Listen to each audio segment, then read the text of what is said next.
नमो भगवते वासुदेवाय।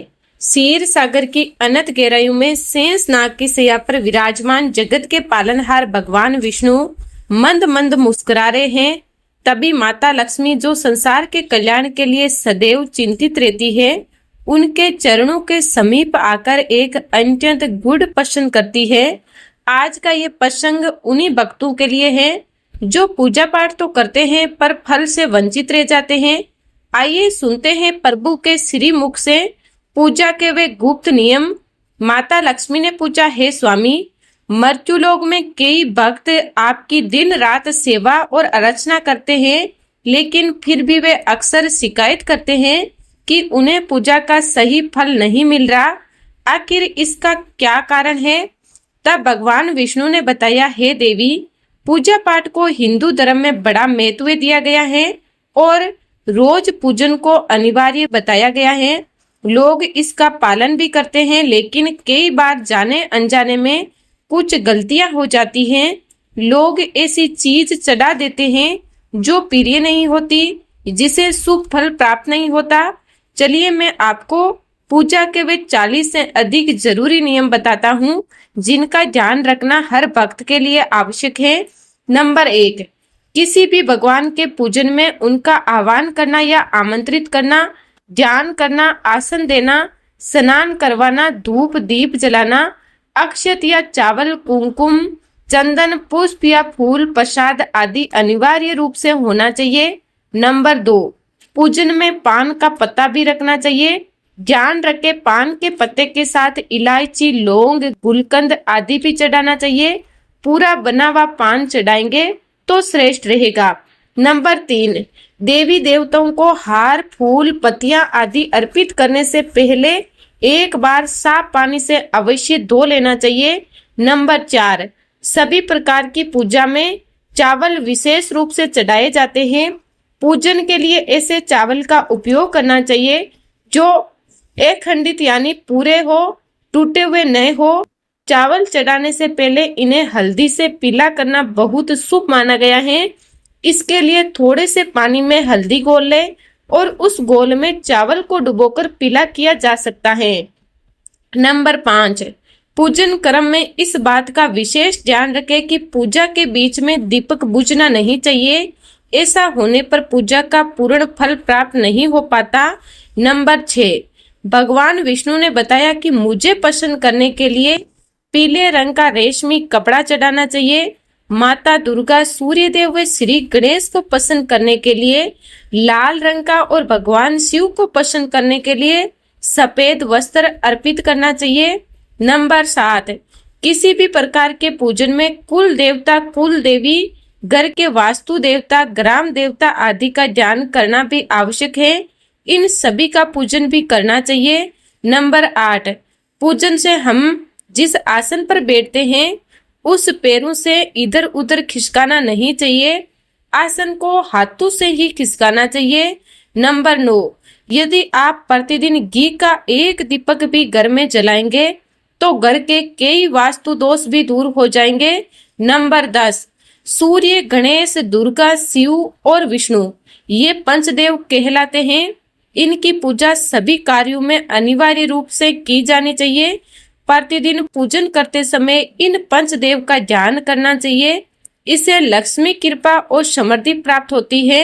नंबर 11, माता लक्ष्मी ने पूछा, स्वामी, तुलसी के पत्तों के बारे में क्या नियम है? तब भगवान विष्णु ने बताया, देवी, तुलसी के पत्तों को 11 दिनों तक बासी नहीं माना जाता।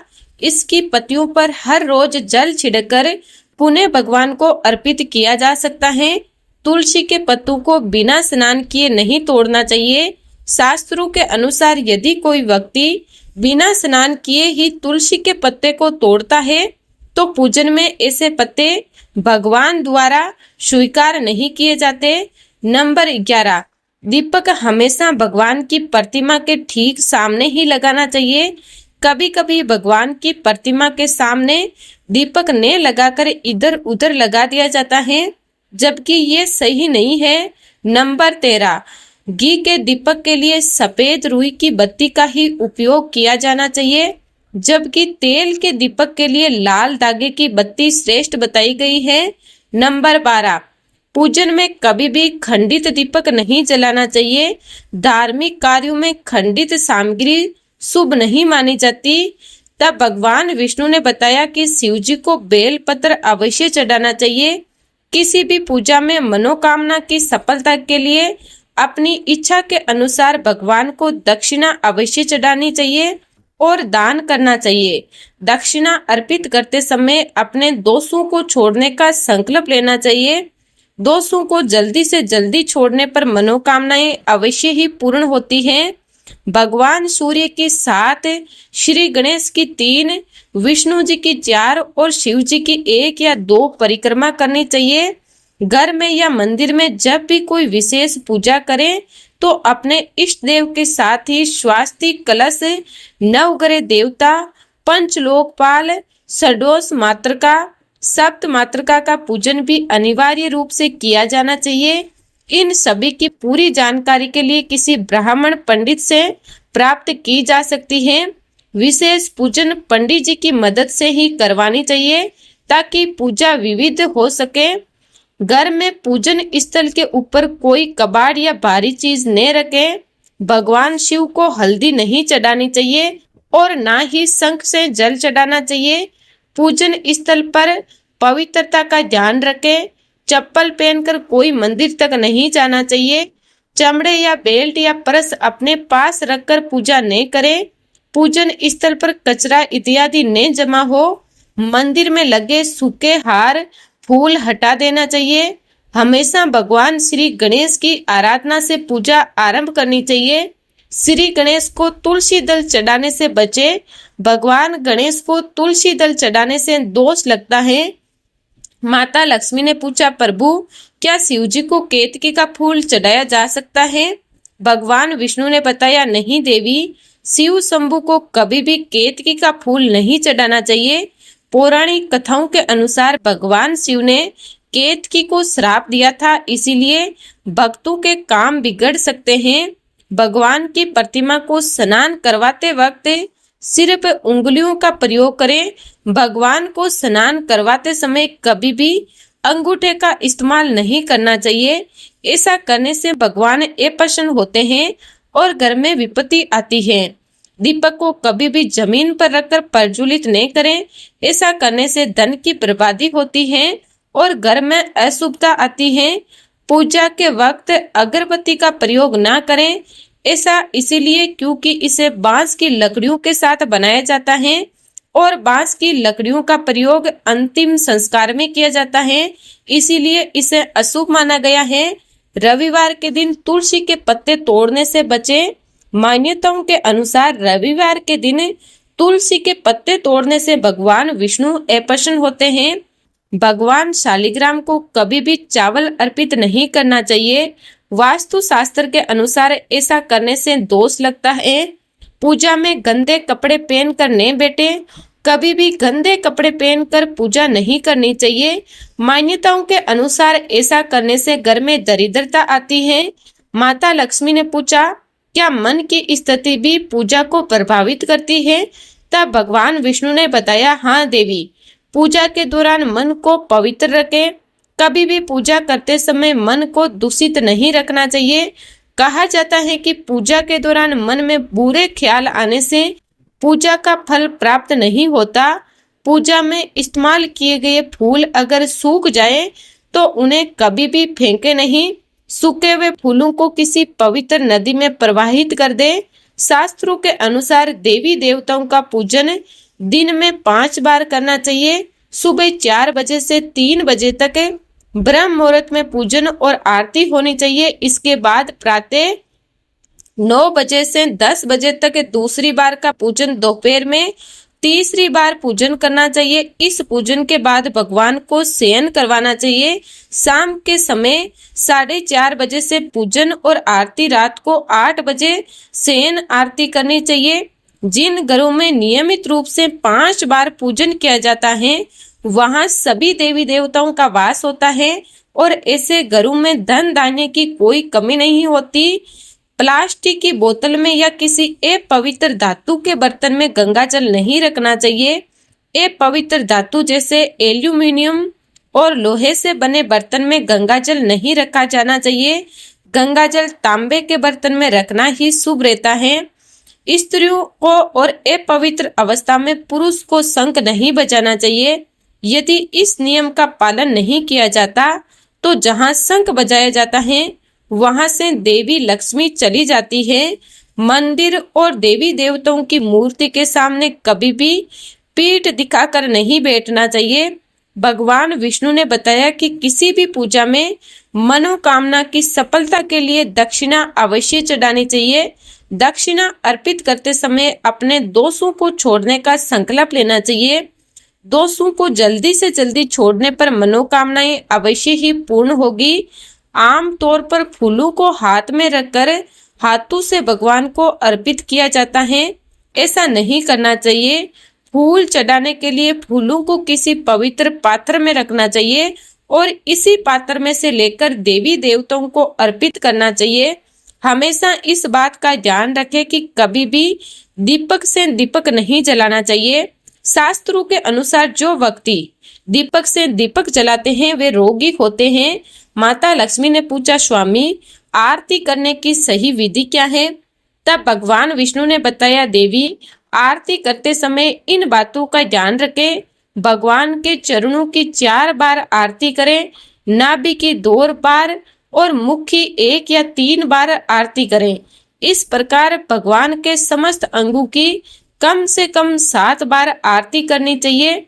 अपने मंदिर में सिर्फ प्रतिष्ठित मूर्ति ही रखें।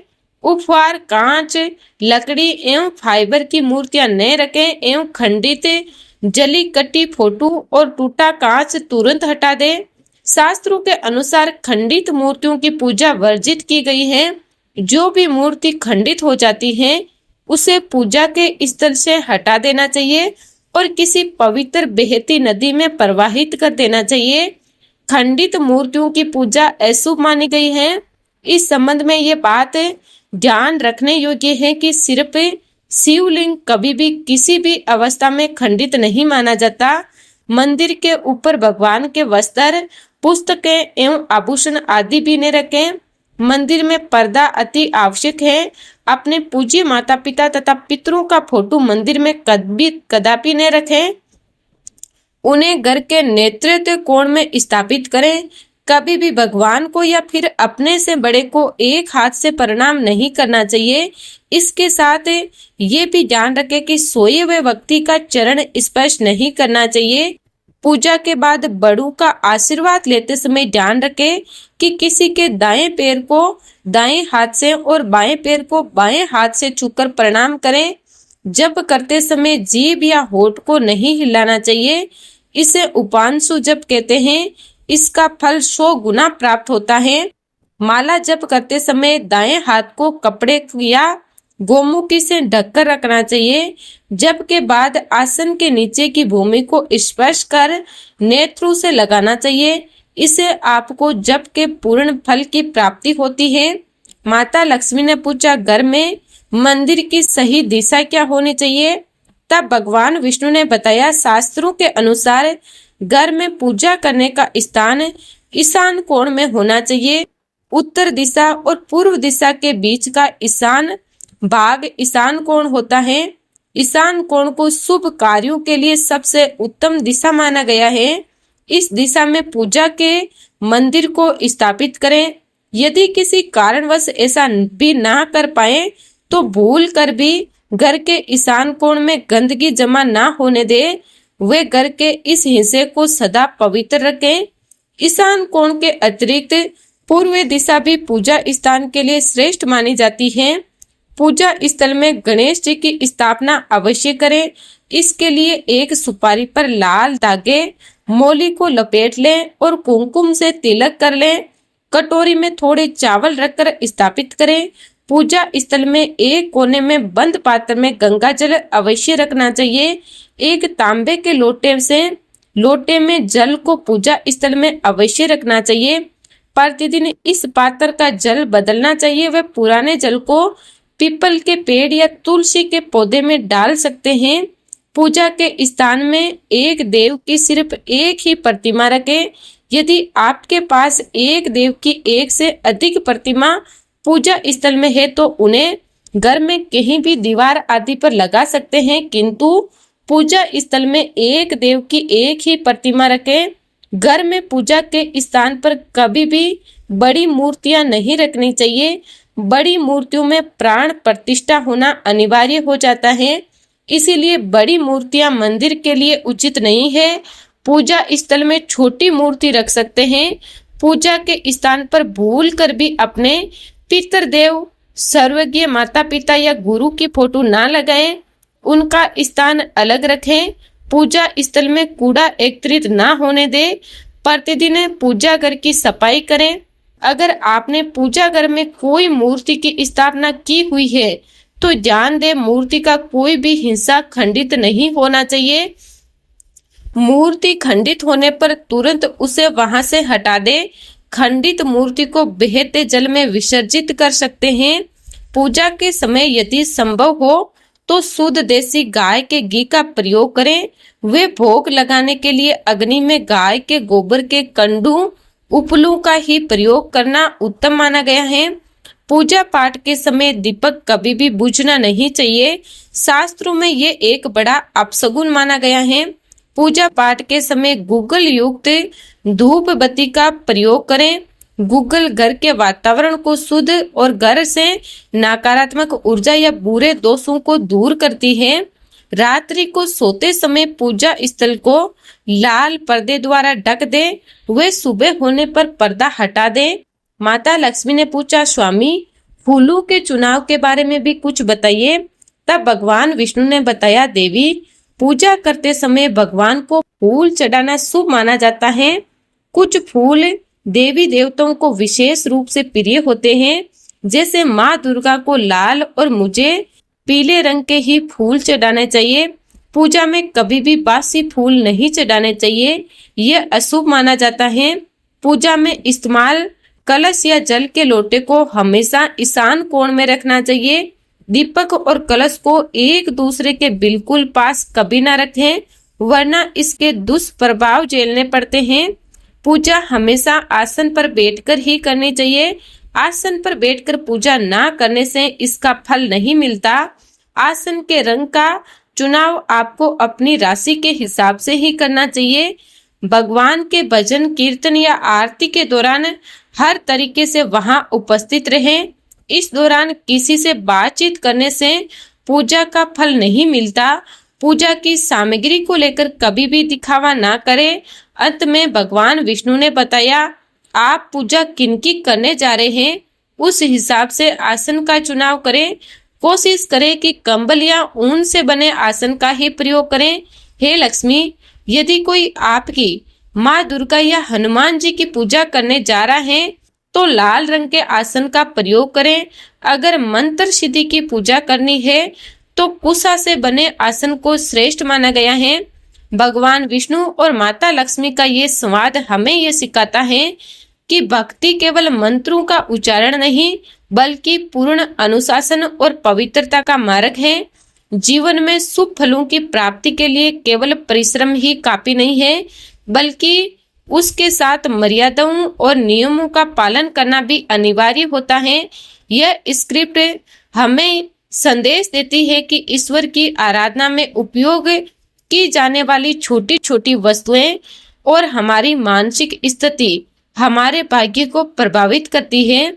जिस प्रकार खंडित सामग्री या अशुद्ध मन से की गई पूजा निष्फल होती है, उसी प्रकार बिना नैतिकता और सजगता के किया गया कोई भी कार्य पूर्ण नहीं होता।